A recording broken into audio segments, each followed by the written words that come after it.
WOAI, your Clear Channel station, San Antonio. Well, that's the way it used to be back in 1938 when this master control console here was installed down in San Antonio. But now it's at the National Museum of Communication here in Dallas. Hi, I'm Clyde Knudson. 1938, over 50 years ago. That year changed the course of world history forever. In January, President Franklin Roosevelt asked Congress for $800 million to build America's largest peacetime navy. In February, Adolf Hitler appointed himself supreme commander of the German military machine, and in March took Austria in 2 days. The Spanish Civil War came to an end in April, and in May, Congress raised the minimum wage to a hefty 40 cents an hour. And in June, Joe Louis knocked out Max Schmeling in the first round. And on July 13th, Howard Hughes set the new around-the-world speed record at 208 miles an hour in his new Lockheed Electra. And just a month later, in August, out in Utah, a new automobile speed record was set at 345 miles an hour. And Hitler called 1 million men to active duty.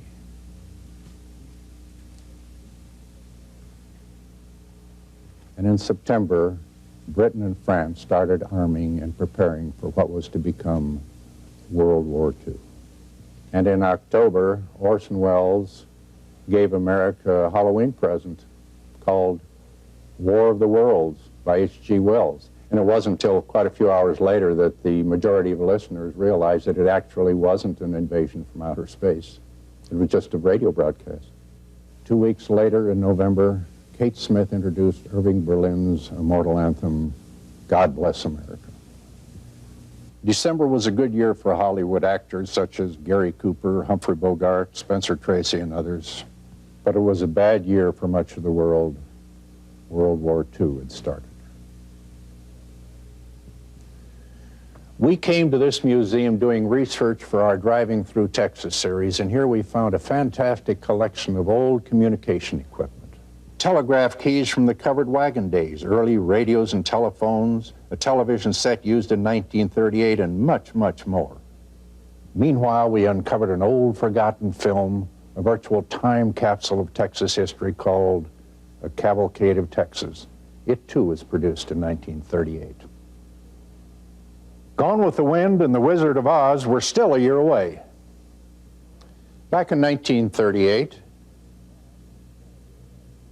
there were no television stations in Texas. So a film crew spent almost a year producing one of Texas' earliest travelogues. Back then, in order to produce a color film, a very large Technicolor camera was used.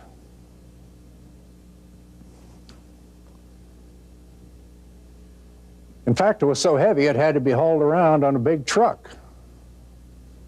Well, let's turn back the clock over 50 years, back to 1938.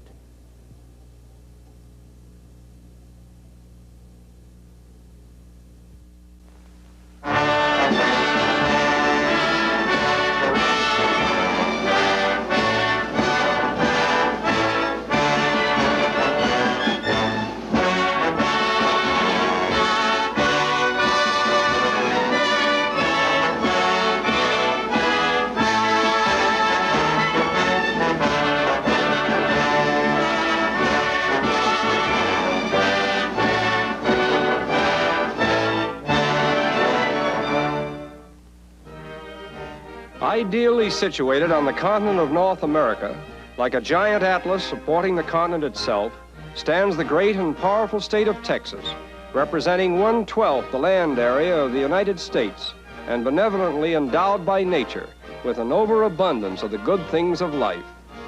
Under the respective flags of France, Spain, and Mexico, the history of Texas was first recorded, but it was under the flag of Texas itself that a republic was born and destined to become one of the greatest, if not the greatest states in the United States of America. In reviewing the history of Texas, it is fitting that we should begin with the city of San Antonio, for it was here that the first permanent white settlement was inaugurated by the Spaniards. and it was here that old Moses Austin first applied for land grants to settle Americans within the boundaries of Spanish Texas. In 1821, when Mexico seceded from Spain, Texas automatically became a province of Mexico, but differences arose which ultimately developed a war between them. And among the historic landmarks which are associated with this struggle for independence is the world-famous Alamo. Within the walls of this sacred shrine, a little over a century ago, a thrilling battle was fought, in which 185 Texans to a man were massacred by the orders of Santa Anna, the Mexican dictator, who was hated as much by the people of Mexico as he was by the people of Texas. Here in this garden of memories, nurtured by the blood of the defenders of the Alamo, was born the spirit of independence that is still the cherished heritage of every true-born Texan. Not far from the Alamo is another landmark, the patio of the governor's palace, where Spanish governors once strolled and meditated in the days when Texas belonged to Spain.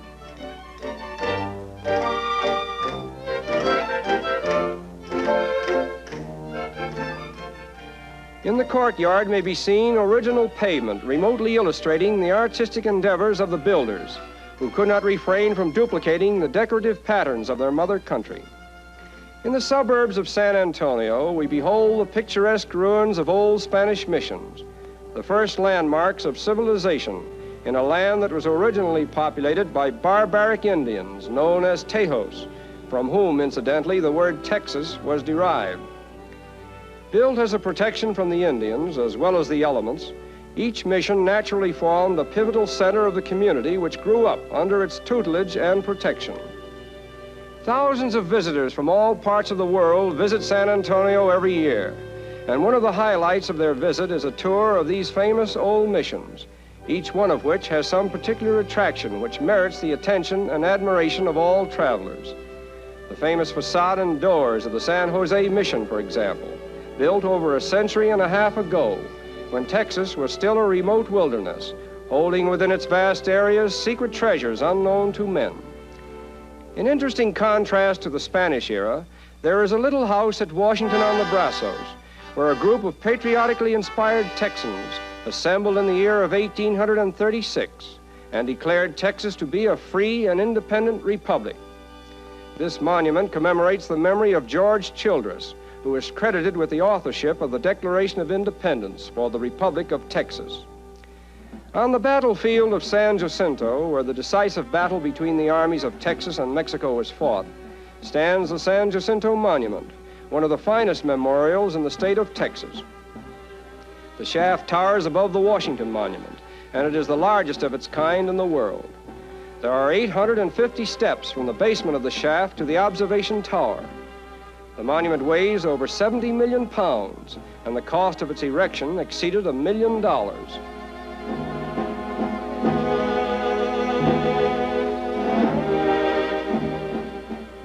The design of the monument is credited to Jesse H. Jones, chairman of the Reconstruction Finance Corporation, a true gentleman of the South, who has always taken great pride in the development of his state as well as his country.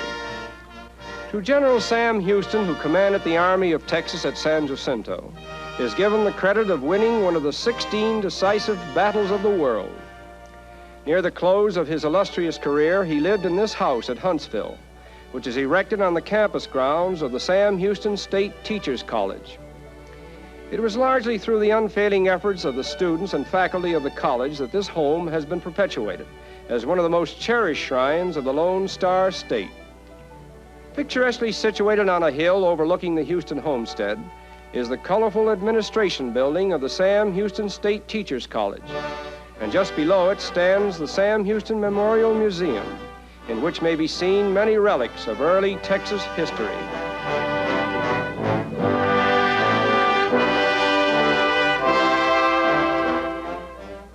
On the wall of this colorful shrine, one may read a patriotic thought that emanated from the mind of Sam Houston. In the promotion of my country, every energy of my mind shall be employed with a fervent invocation to the God who buildeth up nations, that his wisdom may direct us in honor, and that the people of this nation may be established in virtue, in prosperity, and in happiness. President Houston's message to the Congress of the Republic of Texas, December 20th, 1841. In Huntsville Cemetery, we find the final resting place of General Sam Houston.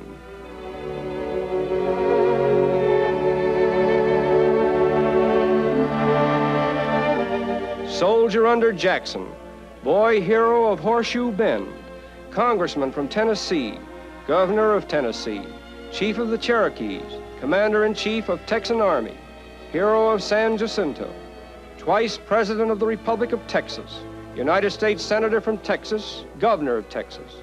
General Sam Houston, born near Lexington, Virginia, March 2nd, 1793, died in Huntsville, Texas, July 26, 1863. A brave soldier, a fearless statesman, a great orator, a pure patriot, a faithful friend, a loyal citizen, a devoted husband and father, a consistent Christian, an honest man. A few hundred miles from here at the little town of LaPorte on the Gulf of Mexico, there lives a gentleman named Colonel Andrew Jackson Houston, the 84-year-old son of General Sam Houston. At dawn and at twilight, Colonel Houston religiously attends the ritual of raising and lowering the respective flags of his state and his country. For like his famous father, he is endowed with an innate sense of patriotism. Although the Republic of Texas was annexed to the United States in the year of 1846, the Lone Star flag still holds a sacred place in the hearts of all Texans, not the least of whom is Colonel Andrew Jackson Houston. Perhaps the greatest memorial to the memory of Colonel Houston's illustrious father is the city that was named after him, Houston, the largest metropolis in the state of Texas, claiming a population of over 450,000 inhabitants, and said to be the fastest growing city in the Western Hemisphere. Houston is the hub of the Texas and Louisiana oil fields, a list numbering close to 250 separate and distinct fields. Due chiefly to oil, therefore, Houston has enjoyed greater prosperity than any other American city during the past 25 years. Incidentally, the Capitol building of the Texas Republic was erected in Houston in 1837, and on the site where it once stood, there now stands an imposing edifice known as the Rice Hotel, containing 1,000 rooms, modern in every detail. In fact, most of the hotels of Texas are on a par with the best in the world. Houston is particularly proud of its beautiful homes, ranging anywhere from a pretentious mansion in town to a modest cottage in the suburbs, such as we see here.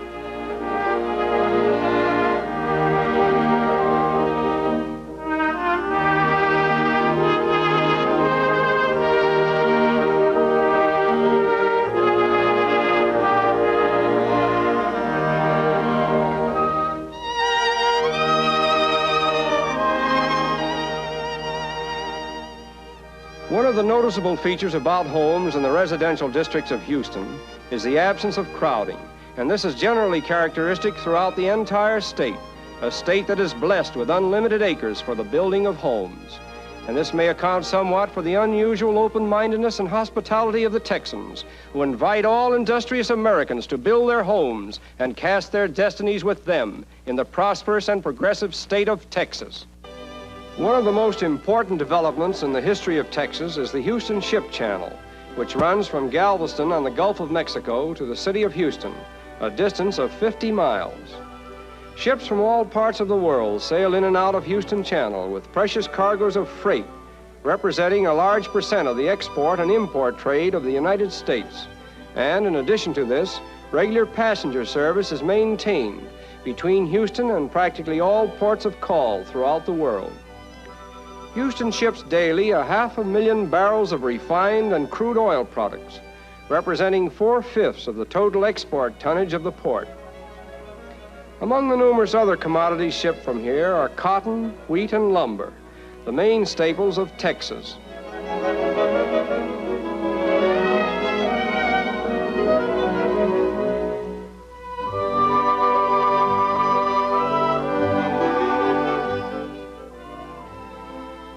One of the less important but unique industries of this port is the oyster shell industry. These shells are used for cement construction as well as for poultry food. Portland cement is another commodity that commands a conspicuous place in the Houston port. And here we find evidence of one shipment that did not materialize. These empty tanks were sent from Germany to Texas to be filled with helium gas, but for reasons best known to the federal government, the order was held up, and all of these tanks have since been returned empty to Herr Hitler. And now we come to what is unquestionably the greatest development ever inaugurated in the state of Texas, the so-called Trinity River Project, which involves the dredging of a navigable channel in the Trinity River from Galveston Bay on the Gulf of Mexico through the most thickly populated areas of the state to the great cities of Dallas and Fort Worth, a distance of almost 400 miles. The vast territory to be served by the canalization of the Trinity is larger than the combined areas of Ohio, West Virginia, Kentucky, Indiana, Illinois, and Missouri. And no section in the United States offers greater opportunities for the creation of new wealth. Agricultural products alone include over 8 million tons of grain, and more than one-half the nation's known deposits of petroleum are found within the tributary area, along with unlimited quantities of lignite, coal, potash, limestone, sulfur, and a reserve of more than 200 million tons of iron ore. Most of these natural resources are now lying dormant or only partially developed because of excessively high freight rates. Since 1914, rail rates within this area have increased 72%. By improving the Trinity River for navigation, over $15 million annually will be saved by the shippers and receivers who use this waterway. But let us diverge from the Trinity Project for a moment and observe one of its chief ports of call, the city of Dallas, second largest in Texas, with a population of approximately 300,000 inhabitants, an increase of over 750% since the census of 1900. In maintaining its phenomenal growth, Dallas has wisely distributed its source of income so that its commercial destiny does not depend on any one product. It is particularly noted for its tremendous volume of retail trade, conservatively estimated at $161 million annually, the largest total of any southwestern city. Perhaps the greatest event in the history of Dallas was in 1936, when the Texas Centennial was celebrated with an elaborate fair which attracted millions of visitors from all parts of the world. Many of the buildings are still standing in convincing testimonial of the elaborateness of the fair and prodigious manner in which things are done in the city of Dallas. The State of Texas building, referred to as the Westminster Abbey of the New World, now used as the Dallas Historical Museum, and the United States building, which housed the federal exhibit, were two of the outstanding architectural achievements of the Centennial. Architectural contrast, in fact, was one of the many interesting features of this fair, where the idealized log cabin of the Texas Rangers vied with the more fanciful architecture of a Swiss village.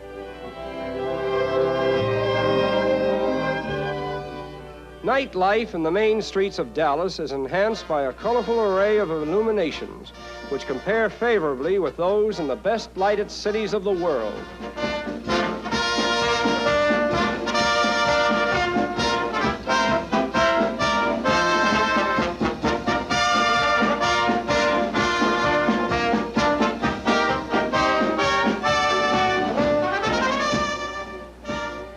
And this thriving city of Dallas is only one of the numerous cities and towns that will be served by the Grand Canal of the Trinity River Basin.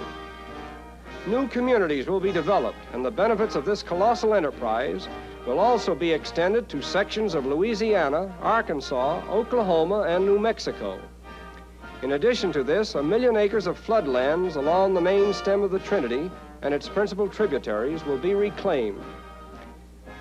In the lakes north of Fort Worth, there is a tremendous reserve supply of water, sufficient to guarantee equalization of water in the Trinity Canal at all seasons of the year. And here we divert our attention again to another great metropolis to be served by the Trinity Canal, the city of Fort Worth, with a population of approximately 180,000 inhabitants. Chiefly because of its favorable location, almost midway between the Atlantic and Pacific Oceans, 9 trunk line railroads with 16 rail outlets serve the city of Fort Worth, and its impressive and modern railway station is a fair indication of how well the city has accepted the responsibility of serving the railroads. The United States Post Office also reminds us that Fort Worth is one of the principal mail centers of North America. Vying with the modern buildings of the city is the old town hall, around which converges the political destiny of Fort Worth. These huge grain elevators remind us that Fort Worth is the largest terminal grain market in the South. And while we are on the subject of superlatives, we must include the live stock exchange, where business is transacted for one of the largest livestock markets in the world. In the early hours of the morning, the stockyards on the outskirts of the city literally teem with activity, and practically every corral is filled with cattle. But when the noon sun sends its photographic rays into the yards, only a few horned heads may be seen in an occasional corral.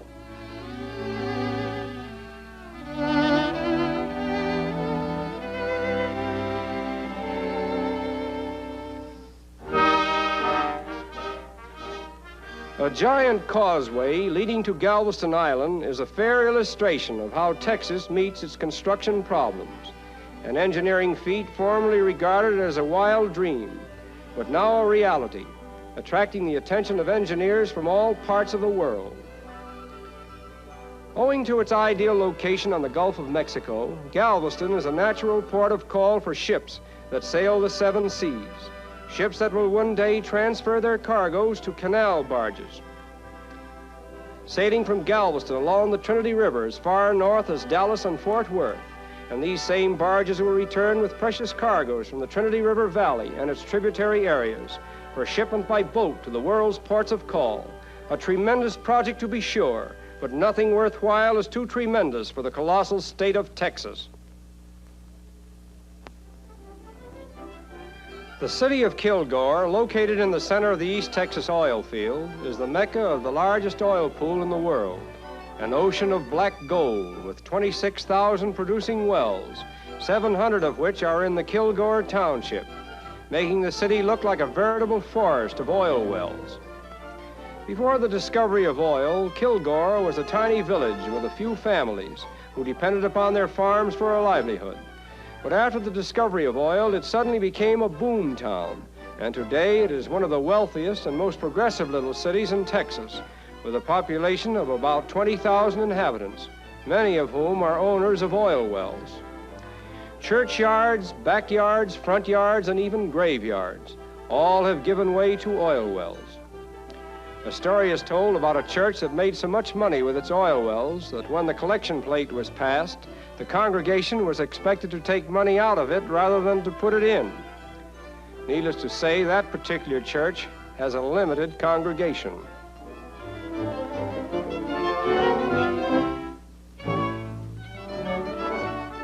Even the railway tracks are lined with oil wells, for the IGN Railroad has many wells along its right-of-way, in addition to hauling over 1,500 tank cars full of oil out of the East Texas every month.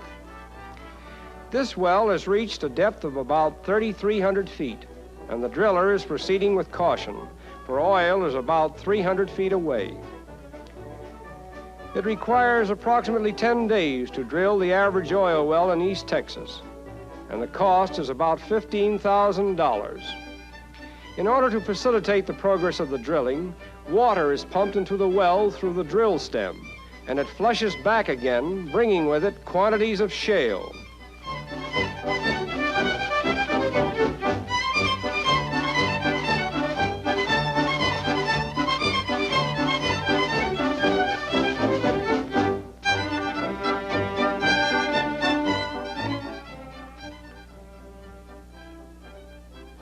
Down, down into the depths of the earth, pipe after pipe, sometimes a distance of a mile or more, all for the liquid gold that has brought unprecedented prosperity to Kilgore, as well as to the Lone Star State. Most of the East Texas oil wells are gravity wells which flow without pumping, due to powerful gas pressure forcing the oil up from the earth. The gas which comes up with the oil is extracted and burned as we see it here, so that the waste gas does not become a hazard. At Port Arthur, we observe one of the many great oil refining plants for which Texas is world famous. And we can gather from the size of this plant some idea of the tremendous proportion of the Texas oil industry, a gigantic industry that has already given the world over 3 billion barrels of oil and promises to remain the nation's greatest petroleum reserve for 20 or more years to come.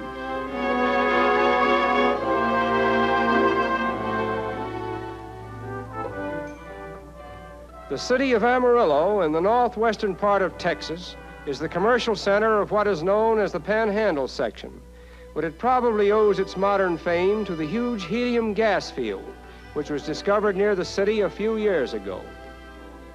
Helium gas is brought up from the earth through wells like this and piped to a nearby plant, where it is placed in containers and shipped to its variegated destinations, all of which is under the strictest of government control. Randolph Field near San Antonio is another great government operation in the state of Texas. The west point of the air, where student flyers must devote at least 1 year to the strictest kind of Army discipline before they can win their wings. This flying field is both unique and exclusive. Unique because the cadets receive pay for attending, and exclusive because of the high standards of initiation.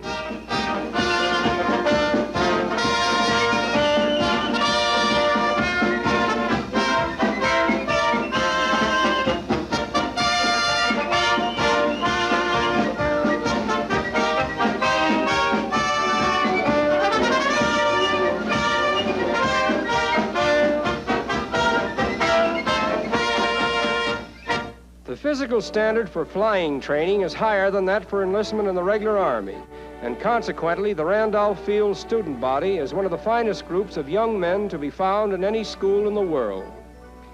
Among the many important industries of Texas is that of sulfur mining, and the plant at New Gulf is an excellent example of how this very interesting process is conducted. Hot water is the lifeblood of the sulfur industry.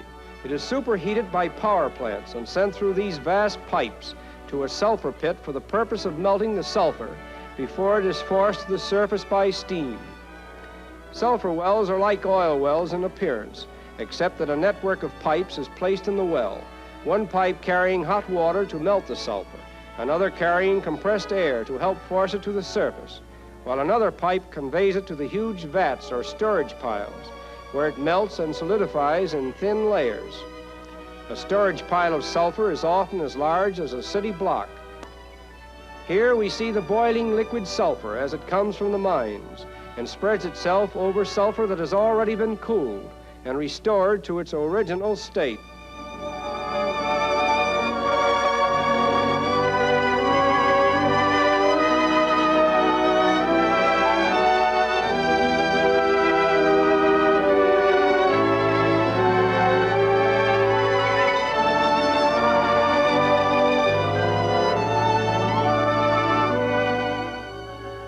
In its re-solidified condition, the sulfur is broken up for transportation purposes by thrilling blasts of dynamite.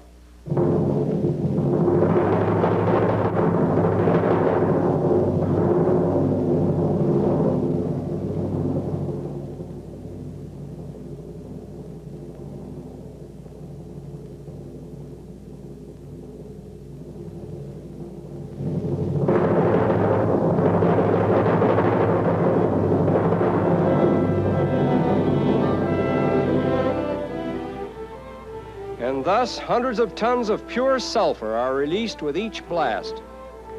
The value of sulfur to mankind is shown by a consideration of the various manufactured articles that either contain sulfur or require it as a reagent, such as explosives, cements, gasoline, alcohol, artificial silk, glass, leather, paper, soap, fertilizers, photography, sugar, and textiles.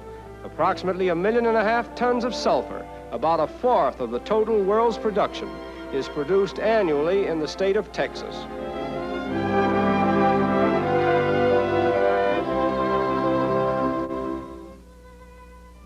We are now in Lufkin, heart of the East Texas commercial timber region. Approximately 1/5 of the broad expanse of Texas is covered with some type of forest growth, which is larger than the forested area in any other state in the nation, and on a comparative basis equals an area about the size of the whole state of Florida. Of the forested area in Texas, about 2/3 are classed as protection forests, while the remaining third constitutes the commercial forests, which produce primarily the products useful to man.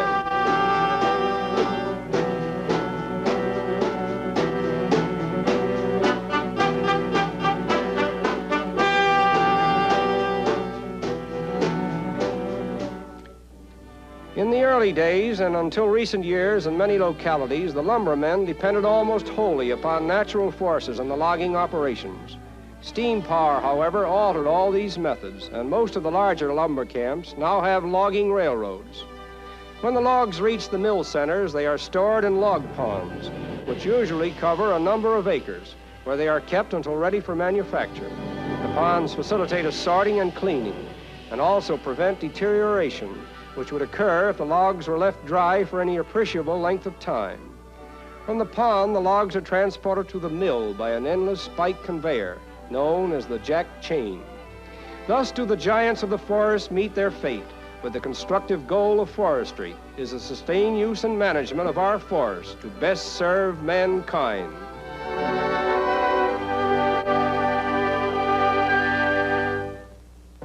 As we gaze upon this palatial residence, it is difficult for us to believe that it is the main ranch house of the famous King Ranch in southern Texas, where one may see some of the world's finest examples of livestock, including the colorful Santa Gertrudis cattle, a special breed developed by the King Ranch.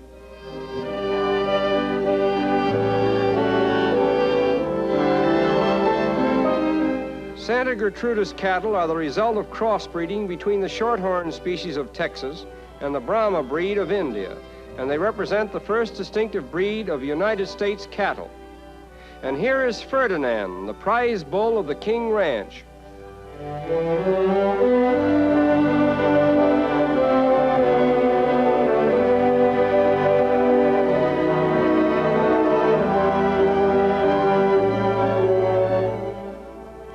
Cattle raising is the oldest industry in the state, and today it includes an export trade of 2 million head, representing an annual income of $60 million. In all, there are about 7 million and a quarter head of cattle in Texas, the largest number in any state. The King Ranch is particularly proud of its highly bred horses, many of which have won high honors at the best racetracks in the Western Hemisphere. Aside from the prize winners, it is estimated that Texas has about 720,000 horses, the second largest number of any state in the Union. Incidentally, the King Ranch, representing over 1.25 million acres, is now in the possession of the Clayburgh family, direct descendants of Captain Richard King, who acquired the first few 100,000 acres about a century ago. When not representing his state at Washington, Congressman Richard Clayburgh spends much of his time at the ranch, where he won his reputation as being one of the best horsemen in North America. Much of the romance of Texas is associated with its colorful ranchmen, who have found in their homes on the range an ideal existence. And now, by way of diversion, Cowboy Acker of San Antonio, famous rodeo artist, will give us a little exhibition, assisted by his friend Teamer Furr.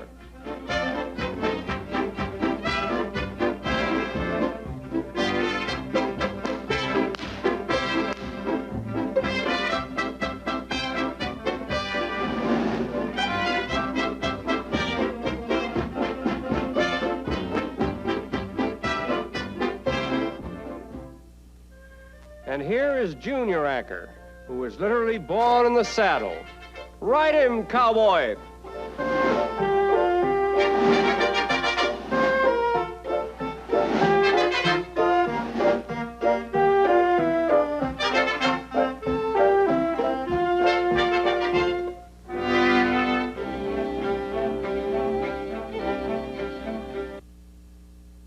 You've been around Texas mules all your life, and it's about time you learned how to handle them. This is not the way to lead a mule. Just watch me and I'll show you how simple it is.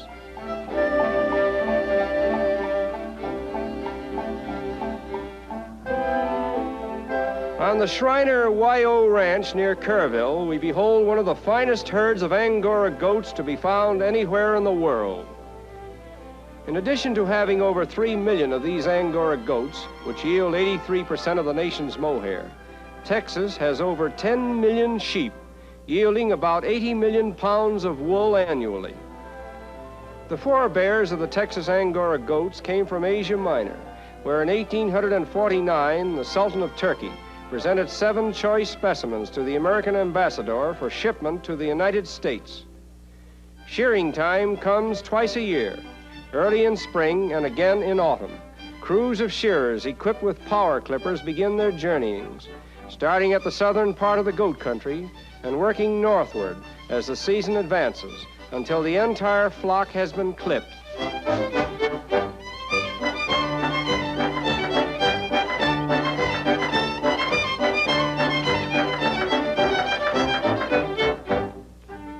The average goat yields about 5 pounds of mohair each year, and the bulk of this is shipped to New England textile manufacturers to be used chiefly for carpets and upholstery.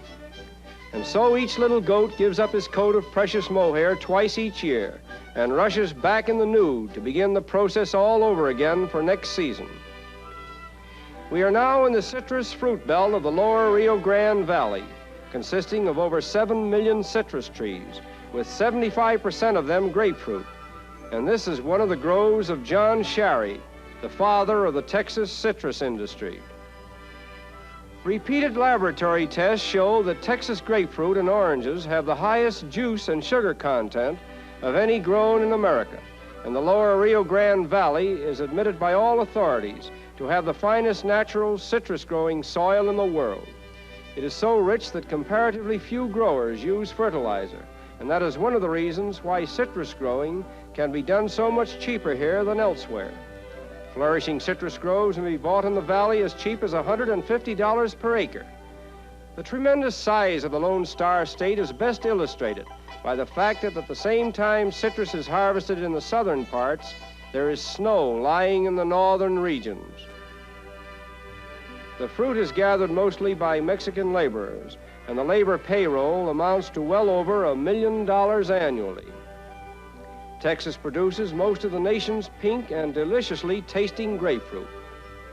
During the 1938 and 39 season, the Rio Grande Valley produced approximately 35,000 carloads of grapefruit, oranges, lemons, and tangerines.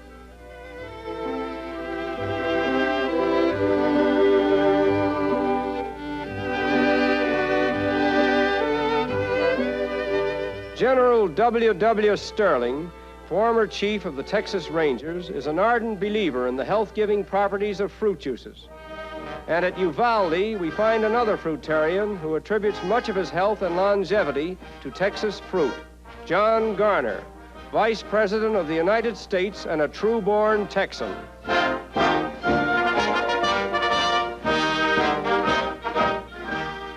Whether it be at his home in Uvalde or at his office in Washington, his constant companion is Mrs. Garner, who has acted as his private secretary for the past 30 years or more, a home-loving couple who are a credit to Texas as well as to the nation.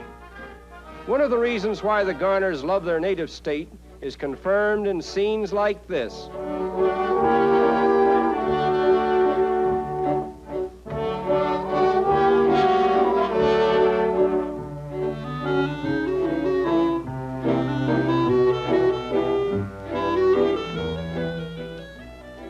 Acres of wildflowers grow in profusion throughout Texas in the spring, and the most popular of them all is the famous bluebonnet, which has been adopted as the state flower.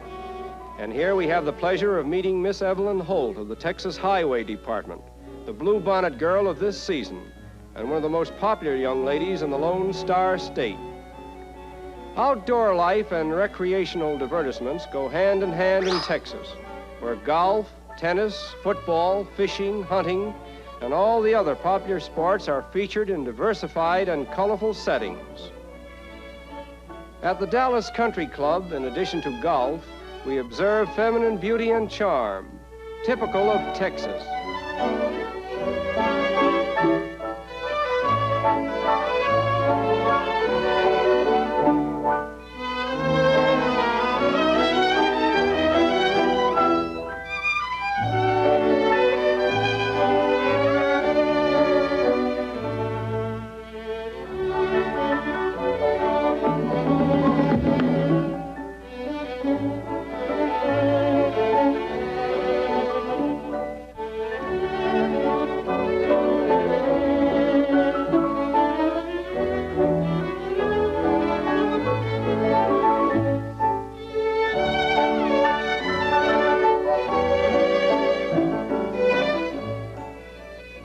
The ladies of Texas are particularly noted for their charm and hospitality, as well as their good taste in matters of dress and entertainment. And it is with sincerest reluctance that we bid farewell to these three and continue our journey along the Rio Grande Valley. We are now passing the little ghost town of Langtree, where law west of the Pecos was once administered with a gun by a self-appointed judge named Roy Bean, and here is the shack where he held his court. Once while holding an inquest, Judge Bean found a pistol and $40 on a murdered man, whereupon he fined the corpse $40 for carrying a concealed weapon and kept the money for his fee. We are now in one of the three ranges of the mountainous Trans-Pecos area of Texas, the Davis Mountains, which rightly belong to the great Rocky Mountain range of the United States. The country is principally devoted to cattle and sheep raising, but not far from here are silver and quicksilver mines. Atop of Mount Locke is the McDonald Observatory, second largest in the United States, built by the University of Texas and named after W.J. McDonald, who willed the university $800,000 for the purpose of erecting and equipping an astronomical observatory. A few hours' journey from this region lies the key city of western Texas, El Paso, one of the most important gateways to the state, and famed in history as the Paso del Norte, or Passage to the North, which was used by the Spanish explorers in their explorations of Texas. Splendid network of modern roads traveling throughout Texas by automobile is a safe and comfortable experience. It is fitting, therefore, that a word of praise should be given to the Texas Highway Department for the excellent manner in which it maintains over 22,000 miles of highway, as well as hundreds of beautiful roadside parks throughout the largest state in the Union. On the southwestern border of Texas lies a tremendous section of uninhabited land known as the Big Bend country, which has been set aside for a national park. This great project has been sanctioned officially by Congress and formally by the National Park Service as one of the last 4 areas in the United States adaptable to national park preservation. The Mexican government has also become interested in the plan and unofficially has pledged 400,000 acres in the Mexican area, thereby creating the possibility of a great international park consisting of over 1 million acres and being the first of its kind on the North American continent. And it is in this picturesque setting that we meet Pete Crawford and Hugh Ferris, gun-toting and sharp-shooting Texas Rangers. The Texas Rangers were organized over a century ago, primarily to fight off the Indian and bandit raids along the Texas border, and they are still patrolling the same territory. What is now the exclusive haunts of the intrepid Texas Rangers may soon become an all-year-round international park, stretching a hand of friendship across the border to Mexico and sharing generously with a neighbor country the benevolent gifts of nature that were meant for all mankind.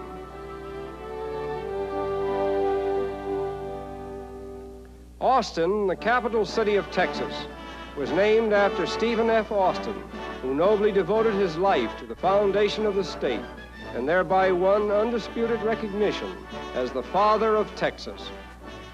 The state capitol dominates the city from its position in Capitol Square. It is built of red Texas granite at a cost of $3,500,000, and it was erected by Chicago capitalists in exchange for 3 million acres of Texas public land. It contains a library and Confederate museum besides many executive halls. In this picturesque building, the governors of Texas have inaugurated their respective administrations, and not the least of these is ex-governor James V. Allred. It is now our pleasure to meet Judge Allred's successor, Governor Leo Daniel, the present governor of Texas, with his wife and daughter. The story of Governor O'Daniel's rise to political fame reads like a chapter in fiction. And needless to say, his devoted wife, as well as his popular daughter Molly, have always been his chief supporters.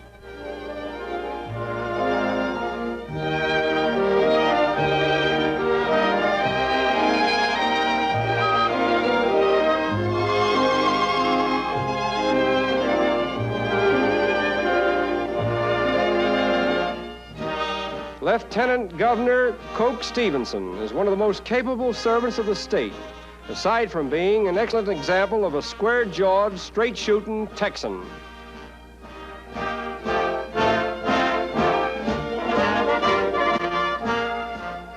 It is a far cry from the governor's mansion in Austin to the national capital in Washington, D.C., but the story of Texas would not be complete if we did not meet the Texans who now represent their state and their country at the national capital.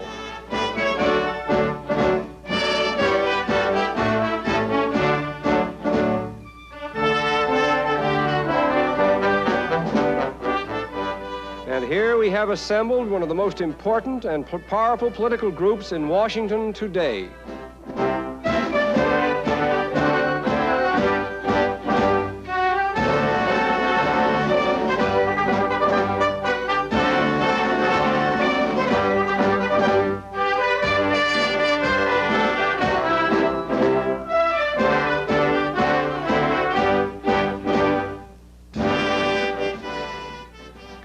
Senator Morris Shepherd, senior senator from Texas and chairman of the Military Affairs Committee.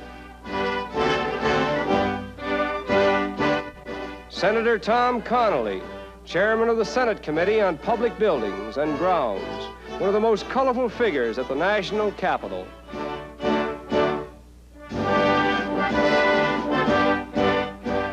And Congressman Sam Rayburn, majority leader in the House of Representatives.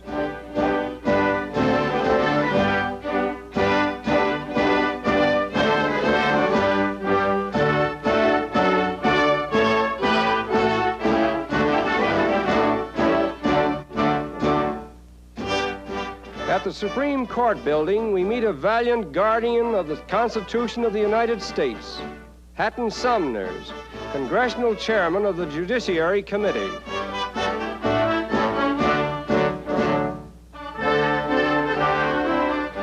At the Lincoln Memorial, we presume to draw a parallel between two great Americans, one who has passed on, leaving undying traditions, and one who is an ardent admirer of those traditions, John Garner, Vice President of the United States and one of the most important figures in national politics today. Born in Texas in modest circumstances, at an early age, Mr. Garner devoted his career to public service, and his record today stands unchallenged. As a conservative Democrat, he believes there is enough common sense left in our country to restore safe and sane prosperity, and his remedy for this is nothing more than a sincere application of good old-fashioned Americanism. With Mr. Garner, we humbly stand before the monument of Abraham Lincoln, and we repeat the words that seem to emanate from this hallowed shrine, that we here highly resolve that these dead shall not have died in vain, that this nation under God shall have a new birth of freedom, and that government of the people, by the people, for the people, shall not perish from the earth.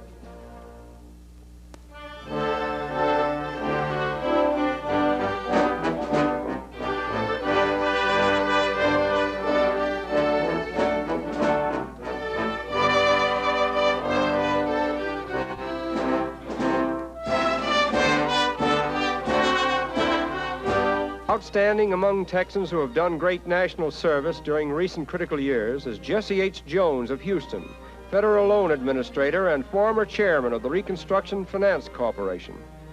Texas takes tremendous pride in the fact that Mr. Jones has had such a large part in saving thousands of banks and industries from destruction. has wisely and courageously used his tremendous powers for the public benefit and has earned high distinction over the entire nation and in foreign countries. He has achieved the reputation of being not only the country's largest banker, but most constructive and helpful banker. Mr. Jones served President Woodrow Wilson as Director for Military Relief of the American Red Cross during the World War. Before concluding our Cavalcade of Texas, it is fitting that we should meet Homer Price Rainey, President of the University of Texas, who was interviewed by Carl Hablitzel, Vice Chairman of the Texas World Fair Commission, and an enthusiastic supporter of industry and education in the state of Texas. Mr. Hablitzel questions Dr. Rainey regarding the attitude of the University of Texas towards the radicalisms that are now threatening the foundations upon which our country has been built. And Dr. Rainey answers that as far as the University of Texas is concerned, all the students are 100% American, and he invites us to visit that institution and draw our own conclusions. So here we are back in the city of Austin, gazing upon the imposing administration building of the University of Texas, where 12,000 students pledge allegiance to their country and support a system of education unexcelled by any other university in America. At the present time, there are 40 buildings associated with the university, representing an investment of over $25 million. The stars and stripes flying over a great institution, one of many in the land of the free and the home of the brave. We are inspired with new hope in our American youth, and somehow the theme song of this university, entitled "The Eyes of Texas Are Upon You," thrills us with national pride as it is rendered for our special benefit by the student band.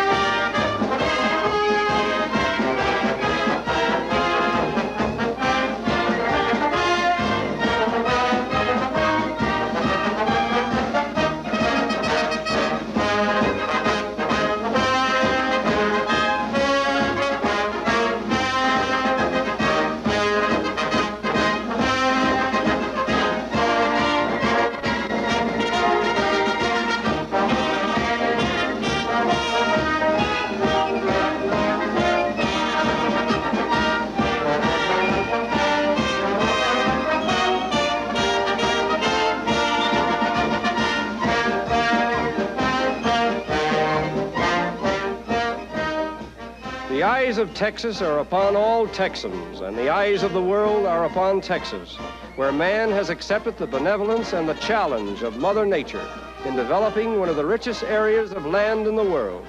And it is with this thought that we most reluctantly say farewell to Texas, the lone star state and the largest son of Uncle Sam.